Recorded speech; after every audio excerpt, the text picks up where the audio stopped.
Ya, sesaat lagi kami mengajak Anda untuk bergabung bersama Kementerian Agama di Hotel Borobudur, Jakarta untuk mendengarkan pengumuman keputusan sidang isbat penentuan 1 Ramadan 1447 Hijriah. Kita simak bersama berikut ini.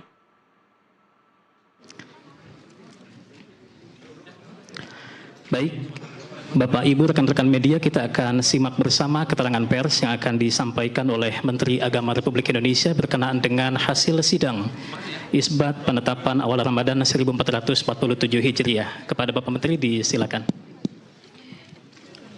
Bismillahirrahmanirrahim. Assalamualaikum warahmatullahi wabarakatuh. Selamat malam, salam sejahtera untuk kita semuanya.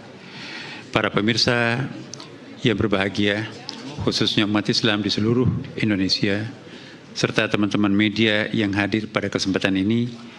Pada kesempatan yang sangat berbahagia ini, saya akan menyampaikan laporan penyelenggaraan sidang isbat penetapan awal Ramadan 1447 Hijriah tahun 2026 Masehi yang baru saja kita akhiri.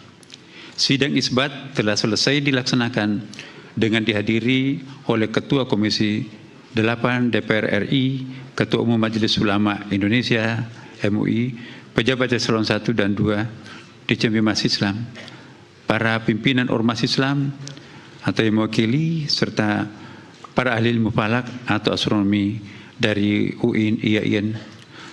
Turut hadir perwakilan Badan Meteorologi, Klimatologi, dan Geofisika BMKG, Badan Riset dan Inovasi Nasional BRIN, Badan Inovasi Geospasial BIG, Planetarium Jakarta, serta anggota tim Hisab Ru'yah Kementerian Agama.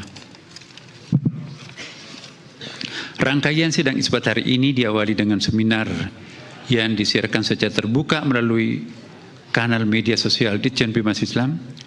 Dalam seminar tersebut kita telah menyimak paparan tentang prinsip dan metode penentuan awal bulan Qamariah, disertai diskusi panel bersama narasumber yang membahas hisab ru'yah dan ilmu falak dari beragam perspektif. Selanjutnya Kementerian Agama menetapkan awal Ramadan melalui sidang isbat.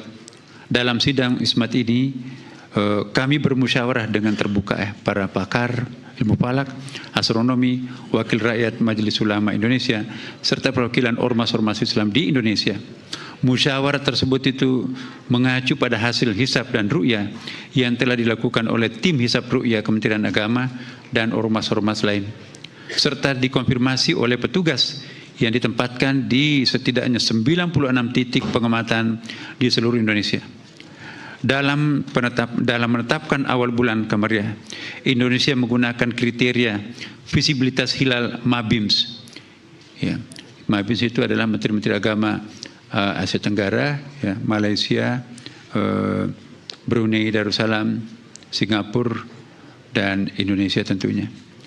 Yaitu tinggi hilal 3 derajat dan sudut elongasi 64 derajat. Ini standarnya Asia Tenggara.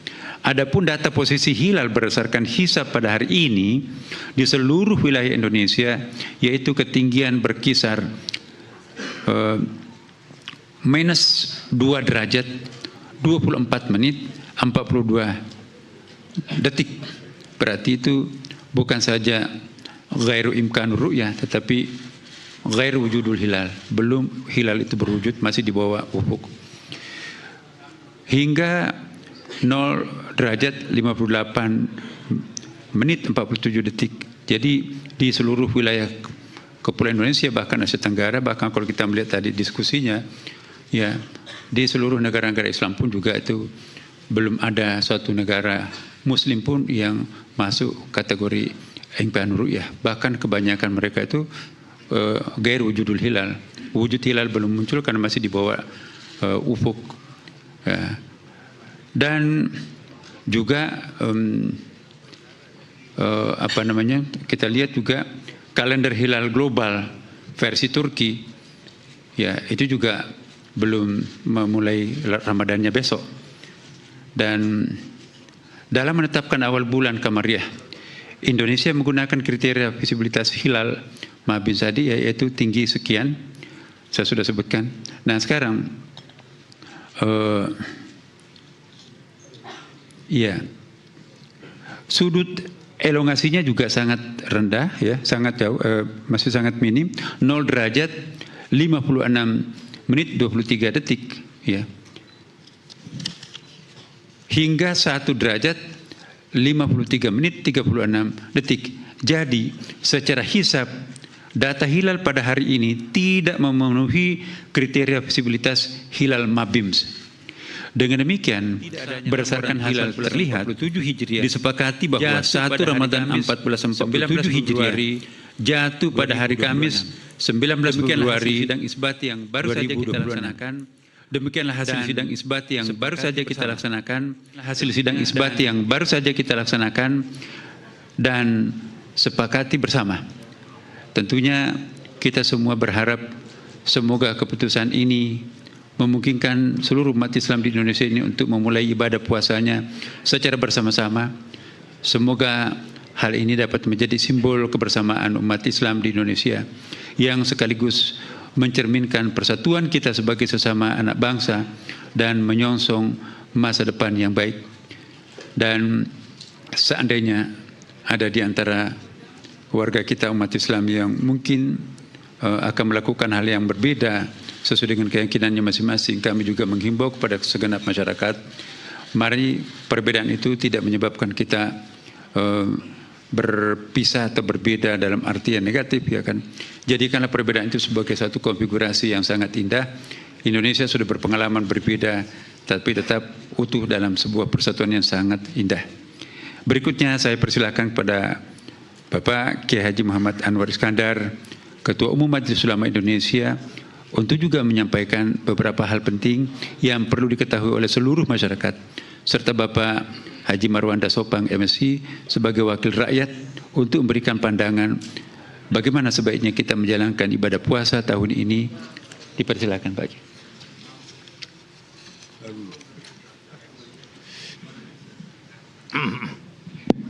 Assalamualaikum warahmatullahi wabarakatuh.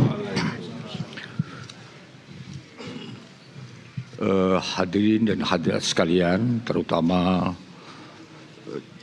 sahabat-sahabat dari para wartawan, alhamdulillah kita syukuri sesuai dengan apa yang disampaikan oleh Pak Menteri Agama tadi, bahwa kita baru menyelesaikan sebuah rapat atau sidang isbat atau penetapan tentang satu Ramadan tahun ini, yang ini akan menjadi pedoman bagi kita sekalian umat Islam di Indonesia khususnya, untuk kapan kita harus memulai menjalankan rukun Islam yang namanya puasa sesuai dengan yang diperintahkan oleh Allah Subhanahu wa taala. Selanjutnya, bangsa kita ini adalah bangsa yang terdiri dari latar belakang yang berbagai-bagai. Itu adalah sebuah keniscayaan sebagai bangsa yang berbineka tunggal ika, termasuk juga umat Islam. Bahkan di Indonesia ini ada lebih dari 80 ormas-ormas Islam di Indonesia, yang perbedaan-perbedaan organisasi ini memungkinkan adanya amaliyah ubudiyah yang berbeda-beda. Tetapi perbedaan itu hanya menyangkut masalah-masalah yang sifatnya itu ijtihadi, yang sifatnya itu teknis. Secara qat'i tidak beda, secara qat'i semua sama. Nah, oleh karena itu, kemungkinan adanya memulai puasa atau mengakhiri puasa berbeda itu menjadi sebuah keniscayaan yang bisa kita fahami, yang bisa kita maklumi, Tetapi yang paling penting itu keutuhan sebagai umat Islam, itu yang harus senantiasa kita jaga.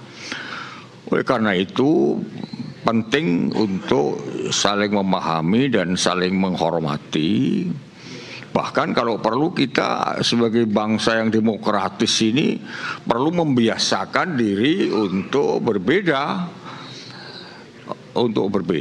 Asal jangan soal prinsipil aja, asal jangan soal akidah saja, asal jangan soal qot'i saja, ya. Karena dengan demikian maka ini menjadi bagian dari dinamika yang memperkaya khazanah ilmu pengetahuan kita. Perbedaan yang dimanage dengan baik akan menjadi sebuah harmoni yang indah, yang itu juga akan menjadi sesuatu yang penting bagi persatuan Indonesia. Dan persatuan Indonesia itu menjadi bagian penting dari terciptanya stabilitas nasional. Dan stabilitas nasional itu menjadi sesuatu yang sangat penting bagi memungkinkan kita semuanya, terutama pemerintah dan rakyat, untuk berbuat lebih banyak dan lebih baik bagi masa depan bangsa kita sekalian. Nah, oleh karena itu saya bersama dengan pimpinan Majelis Ulama Indonesia mengajak kepada semuanya saja untuk berusaha sekuat-kuatnya menyempurnakan ibadah kita dalam sebulan ini, sehingga akan melahirkan insan-insan yang sempurna, yang paripurna, yang makin tinggi kualitas iman dan takwanya kepada Allah. Kepada teman-teman yang memang bukan muslim dan bagi mereka juga tidak diwajibkan puasa, tentu kami boleh menghimbau untuk bisa kita sama-sama menghormati dan menjaga teman-teman kita yang berpuasa.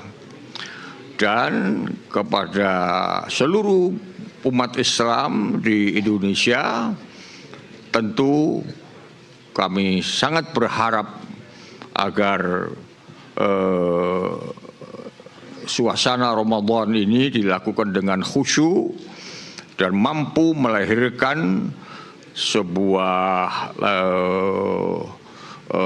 jiwa yang bersikap rahmah atau saling menyayangi, bersikap insaniyah atau humanity, untuk saling menghormati. Karena kata Nabi, orang yang menghormati sesama di dunia ini akan disayangi oleh malaikat yang di langit. Irhamu man fil ard yarhamkum man fis sama. Sayangilah manusia sesama ini di atas bumi, niscaya malaikat akan menyayangi.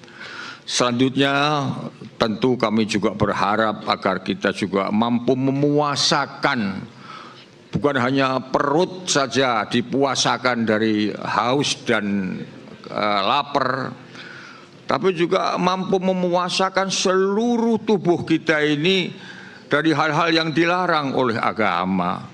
Mulut mesti dijaga, jangan sampai